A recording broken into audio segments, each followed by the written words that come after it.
Hoje a minha proposta é falar sobre análise psicológica dos mitos e histórias das sociedades patriarcais. E entre todos os mitos, um que foi suprimido, e segundo a psicologia, isso é uma remoção do inconsciente coletivo, e as pessoas já nem falam mais, e que vai perpetuar toda essa nossa fala, é o mito da Lilith, que foi a primeira mulher de Adão, que foi considerada a primeira mulher de Adão, e que o abandona, e que cria então todo o mito da sociedade patriarcal, onde a mulher é excluída e começa a preponderância do masculino sobre o feminino. Notem muito bem que na religião hebraica, na religião cristã também, nós temos uma sociedade onde há um Deus homem, onde há somente rabinos, pastores e padres homens, e se excluiu a figura da mulher como igual, como semelhante da figura do homem, do masculino. No Gênesis está dito que Jeová, Deus, criou o homem e a mulher à sua semelhança. Olha só que interessante, Jeová, Deus. Jeová, em hebraico, ou Yahvé, é realmente, como diz a própria palavra, Yahvé, é exatamente macho e fêmea. O J ou o I representa exatamente o falos.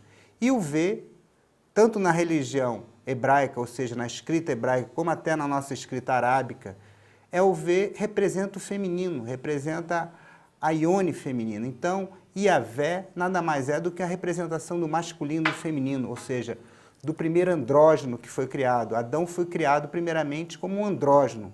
E segundo a doutrina secreta, as primeiras raças eram andrógenas. Macho e fêmea os criou. Depois ele os cria novamente e aí a divisão dos sexos, segundo a doutrina secreta, é a criação da terceira raça, então é a criação da mulher. Mas segundo a tradição hebraica, mas também assíria, acadiana, sumeriana, existe o mito de que antes de criada a figura de Eva, como a gente conhece, Adão e Eva, houve uma primeira mulher. E essa mulher também foi criada do pó da terra, igual a Adão. Na verdade, alguns rabinos dizem que ela foi criada do lodo e do excremento, dizendo que ela tinha características demoníacas, já que ela foi criada já no findar do sexto dia, quando foram criados os répteis, as cobras, os crocodilos e os demônios. E percebam bem que a gente vai ter em toda a história, tanto judia como cristão, a questão da serpente. E a serpente é o único animal que copula como homem, de frente. E Lilith também copulava frente a frente com Adão. E ela não quis se submeter a Adão. E ela falava, por que eu tenho que receber o seu peso sobre mim? Por que você deve dominar sobre mim? Por que você tem que ser superior a mim? E Adão retrucou dizendo que aquilo era a ordem das coisas. Mas ela era indômita, ela era destemida, ela não aceitava as coisas como Eva, que foi criada posteriormente. Vocês percebam bem que Eva entra muda e sai calada da história bíblica, porque Eva foi criada conforme a sociedade patriarcal, para ser mãe, para ser nutriz, para ser esposa. Ela foi simplesmente subserviente. Lilith não era assim. Lilith tinha emoção, tinha vontade, tinha libido. Tanto é que ela não se aceita a superioridade de Adão e vai para o Mar Vermelho, ou para o deserto, segundo algumas tradições. E esse deserto, ou Mar Vermelho, também representa a ciclicidade da mulher, porque o Mar Vermelho nos lembra o sangue menstrual, que vem a cada 28 dias. E naqueles tempos que não havia relógio, e que os tempos eram contados através das estrelas, do Sol e da Lua, o homem percebia que o Sol aparecia e desaparecia de uma forma cíclica, mas a Lua às vezes desaparecia. A cada 7 dias ela estava no seu auge, refletindo a luz do Sol, mas depois ela desaparecia e depois voltava a aparecer. Então, esse mito da Lua que desaparece, da Lua negra, é exatamente quando Lilith se despede de Adão, ou quando ele abandona Adão e vai para o deserto, para o Mar Vermelho. Por isso que Lilith também é conhecido como a Lua Negra, como em alguns livros do Roberto Sicuteri, e tem outros livros que falam sobre a Lilith na literatura portuguesa, na nossa literatura em português. Mas olhem só que coisa interessante. Lilith foi feita para ser a primeira mulher de Adão. Ela foi feita do pó da terra, segundo alguns, com lodo e excremento, mas ela tinha longas cabeleiras, ela era uma mulher voluptuosa, ela era uma mulher que tinha libido, ela era uma mulher que tinha vontade. Mas, segundo a Madame Blavatsky, ela pode ter sido um mamífero que já foi extinto, por isso esses longos cabelos, por isso essa identificação com a saliva e o sangue, com os instintos mais animais do homem.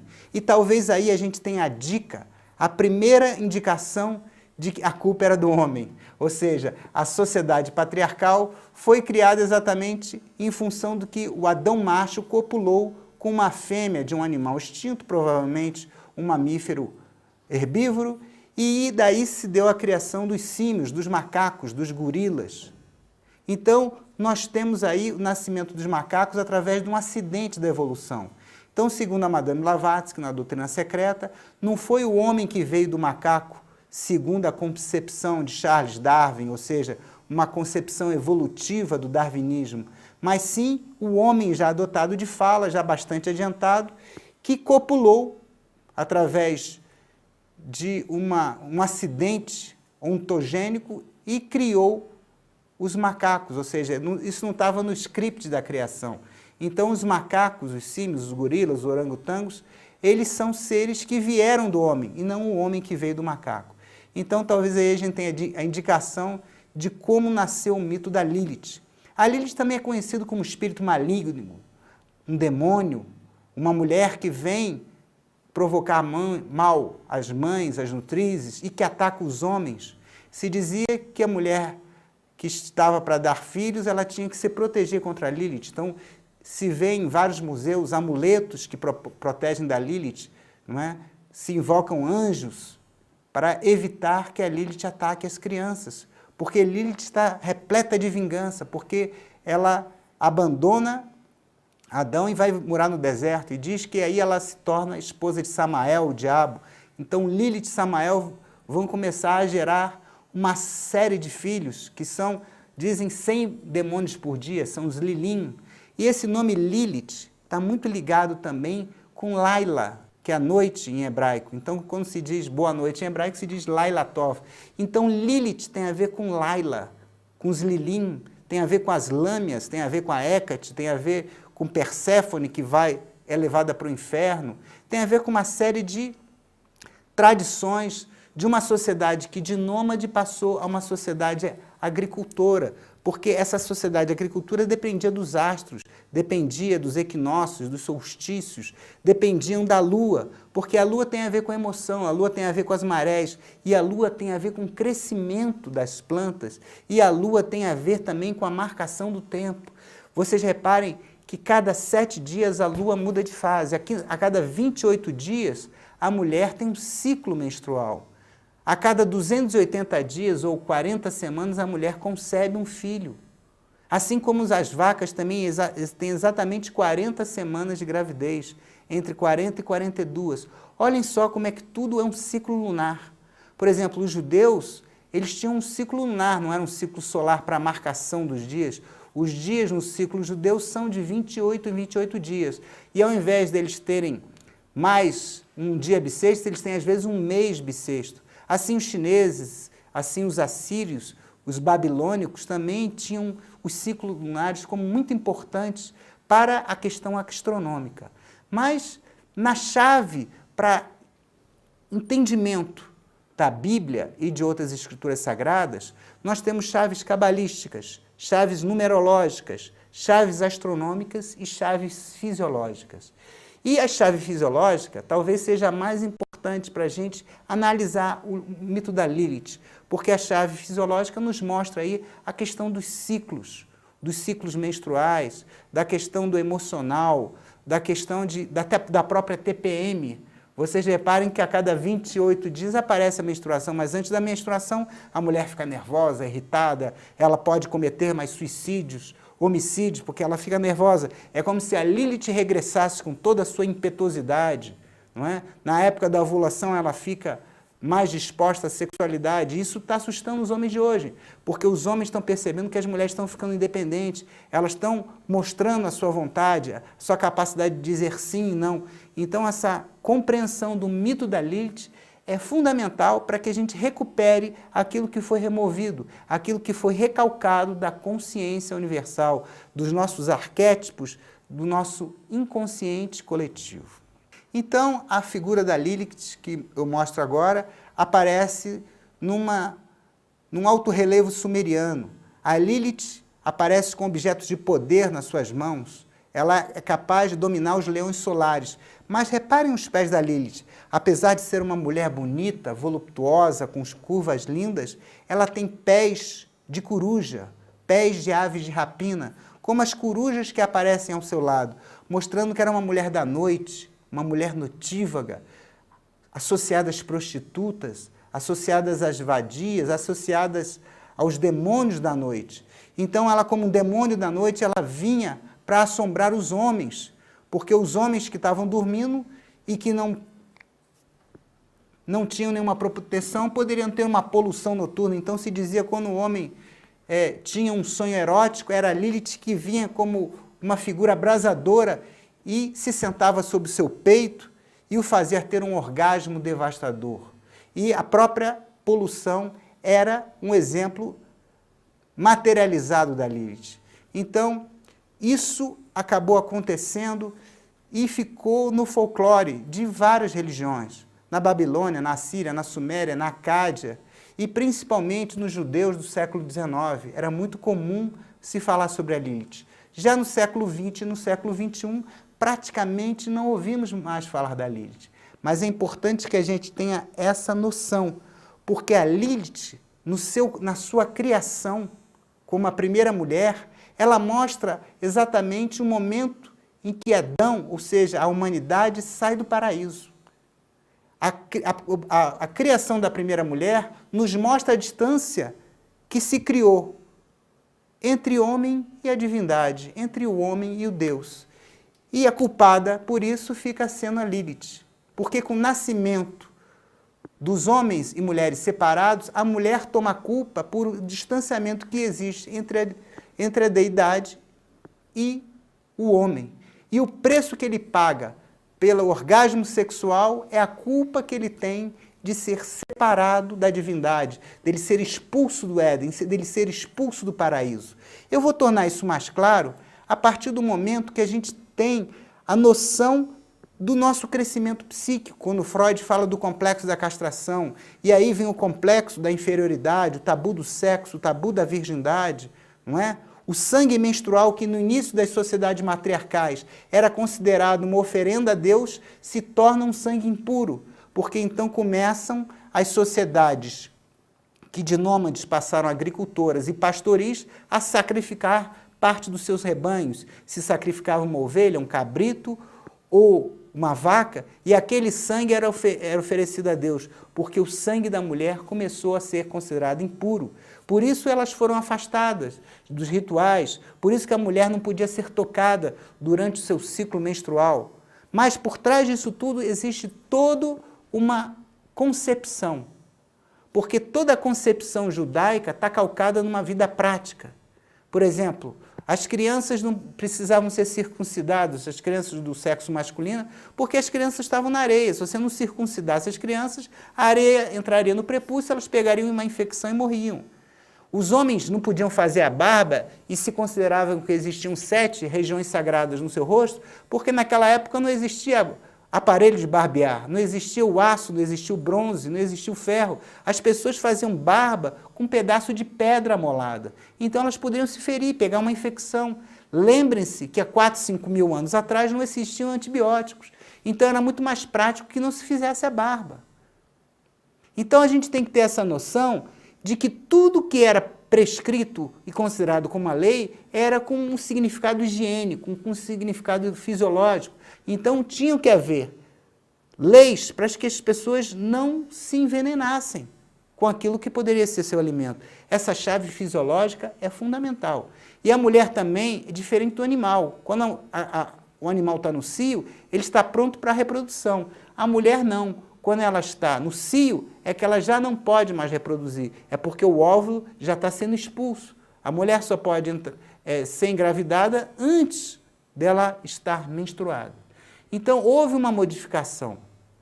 E essas modificações a gente tem que entender porque a mulher faz parte dessa cisão dolorosa em que o homem teve com a unidade divina, que era andrógena, e quando houve essa separação dos sexos, do qual Eva vai ser criada mais tarde como uma costela de Adão.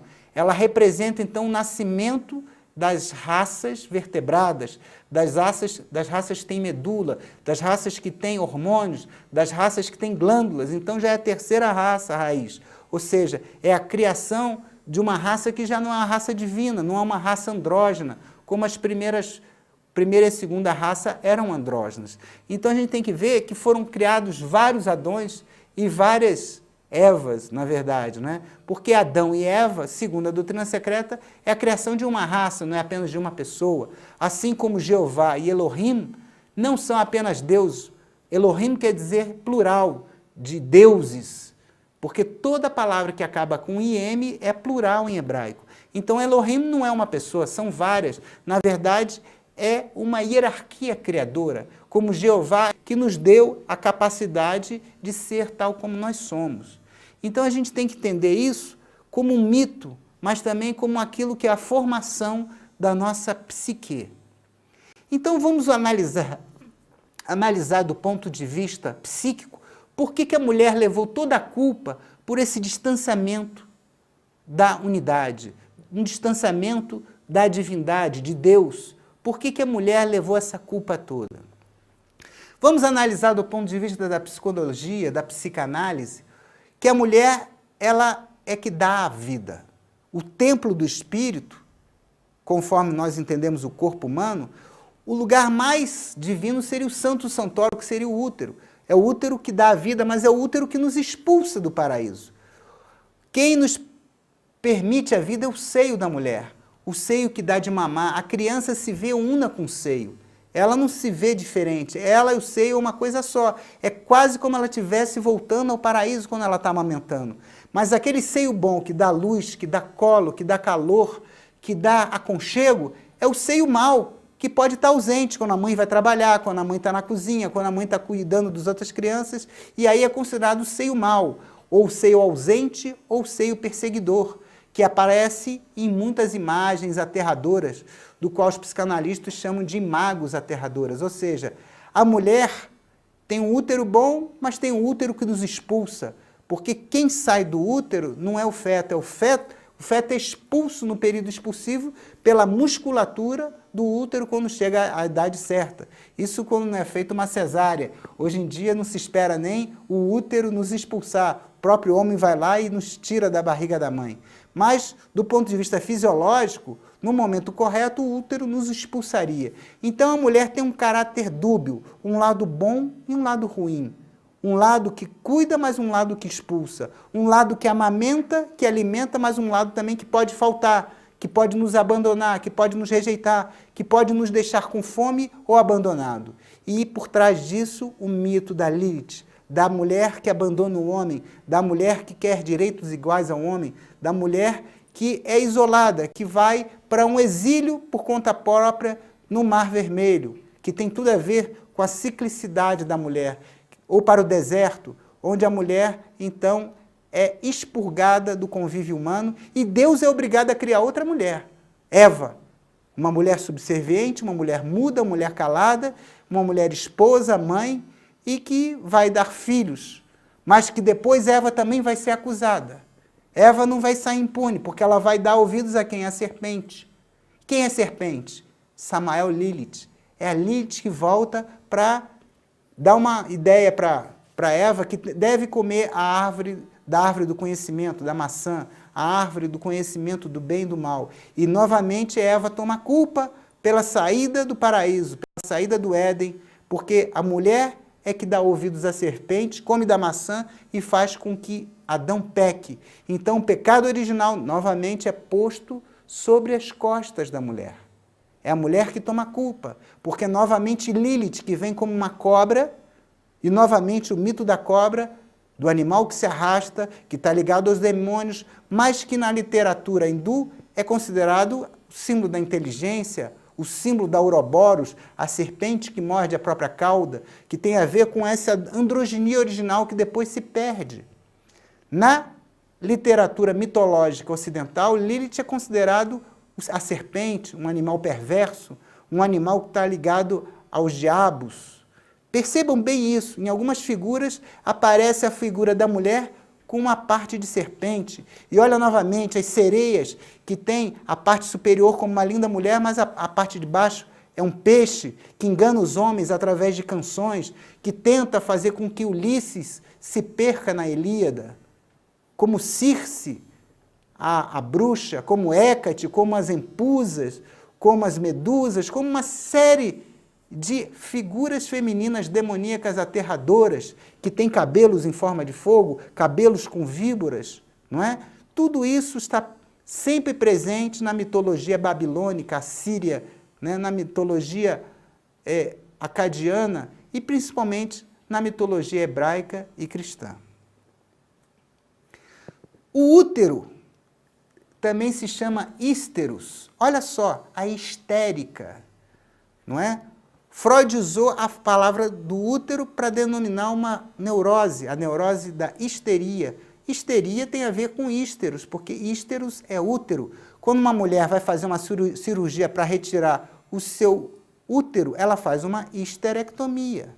Então percebam que a psicologia está calcada no mito. E o mito da Lilith, porque a Lilith tem a ver com esse útero que expulsa, com esse útero mau, que foi primeiro o útero bom. A primeira casa do feto é o útero bom. Tanto é que em chinês, útero quer dizer palácio do feto. E, no entanto, esse útero é o mesmo útero que nos expulsa. Então, tem sempre um lado bom e um lado mau. Um lado positivo, que é Eva, construtivo, e um lado mau, que Lilith representa, como esse demônio de longos cabelos, que tem saliva, que tem sangue, que foi feito dos dejetos, mas também que talvez tenha sido feito de sêmen do Adão, e que tem toda essa libido, que tem toda essa vontade, e que tem todo esse destemor de se afirmar, dizendo o que quer e o que não quer, e que assume o seu caminho e vai para o deserto, que vai para o Mar Vermelho, ou segundo, vai para o outro lado, enquanto Adão sente a sua falta, e no Cântico dos Cânticos, ele lamenta a falta da sua primeira mulher. E Deus é obrigado a criar uma segunda mulher, que é Eva, uma mulher que tem a ver com tudo que a sociedade paternalista quer, subserviente, submissa e muda. Então, essa perda da unidade fundamental, que é a serpente que morde a própria cauda, Jung chamou com a perda da Ouroboros. A Ouroboros seria essa serpente que morde a própria cauda, que representa exatamente a perda dessa unidade fundamental, dessa união divina, que seria exatamente a representação da aliança, do anel que nós temos com Deus. Porque essa união divina é essa perfeita androginia. Pai e mãe, Deus é para nós. Não é só pai, porque ele tem a figura criadora. A capacidade de criar representa a parte feminina de Deus. Então, nós temos que perceber que Deus é pai e mãe, macho e fêmea, masculino e feminino, yin e yang, não é? E na mitologia ou na religião judaico-cristã, a figura feminina foi até apartada até da própria divindade. Deus virou o Pai, o Filho e o Espírito Santo, acabou. Não temos mais a figura feminina. E em todas as religiões, quando Deus se manifesta, você tem a manifestação do Pai, do Filho e do Espírito Santo, porque é a Trindade, porque o masculino e o feminino é figura neutra. Isso sem falar do Deus que não se manifesta, que nós temos na religião esotérica judaica, na Cabala, a figura de Ein Sof, que representa o Parabrahman dos hindus. Então, Parabrahman, que é o Deus inefável, do qual a gente não pode falar, que é o Tal, que está acima da compreensão intelectual, cria o Deus manifestado. Parabrahman, ou seja, o que está além de Brahman, cria Brahman, que é a manifestação de Deus. Brahman é Brahma, Vishnu e Shiva, porque Brahman tem a figura feminina. Então, na mitologia hindu, nós temos exatamente toda a figura da mulher. Inclusive, nós temos Lila. Olha só, Lila vem de Lilith também. Lila é a dança de Lila. Vocês vão ver na figura de Lila,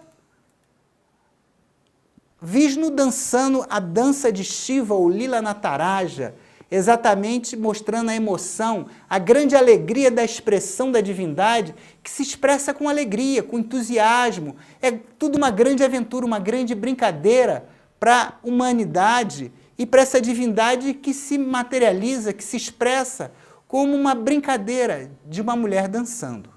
Então nós temos que ter essa noção que Lila é a dança da divindade. E olha só, a terminologia nos indica muita coisa. Lila, Dalila, olha só, Dalila e Sansão. Dalila é aquela mulher que nos trai, que corta o cabelo de Sansão para que ele fique fraco, que era o homem mais forte. Aí depois os cabelos dele crescem e ele consegue destruir o templo e os filisteus.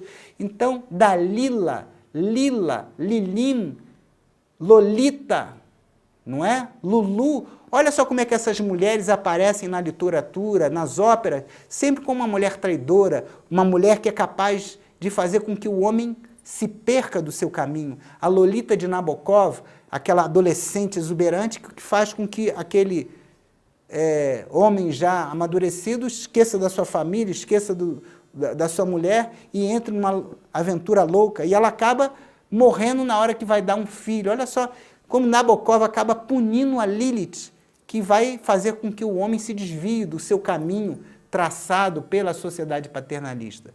Isso é muito interessante. Depois de Adão e Eva, em que você tem uma Eva, vamos analisar outros mitos da cultura judaica, da mitologia judaica, da história judaica, que muito influenciou e ainda influencia a nossa religião cristã. Com o nascimento de Caim e Abel, que são os primeiros filhos, você tem o primeiro homicídio da história. É Caim matando Abel. Ou seja, representa o masculino matando o feminino. Caim era poderoso, era forte, cuidava dos rebanhos. Abel era mais ligado às coisas da casa, ficava mais junto da mãe. Representa mais a figura feminina. Então, quando Caim mata Abel, que é o primeiro homicídio, na verdade é o primeiro fratricídio da história, no qual o irmão mata o outro, há um triunfo do masculino sobre o feminino, porque representa exatamente um triunfo da matéria sobre o espírito. Isso é exatamente a representação da cruz, quando o espírito desce sobre a matéria. Então, isso é uma representação esotérica de como o espírito vem para a matéria e fica lá crucificado, para depois voltar de uma forma sofrida ao pai da onde veio. Na verdade, não é o pai, é o pai-mãe, né? Porque a gente vai voltar a essa primitiva androgenia da união da Ouroboros, dessa serpente que morde a própria cauda, mas nós temos que nos conscientizar da nossa parte feminina, como a mulher tem que se conscientizar do seu ânimo, da sua parte masculina, para conseguir aquilo que Jung chama da individuação. Quando você não se divide mais, você se torna um ser não dividido, um ser átmico, átomo, né? Aquilo que não se divide. Percebam bem a ligação da filosofia esotérica com a psicologia analítica de Jung.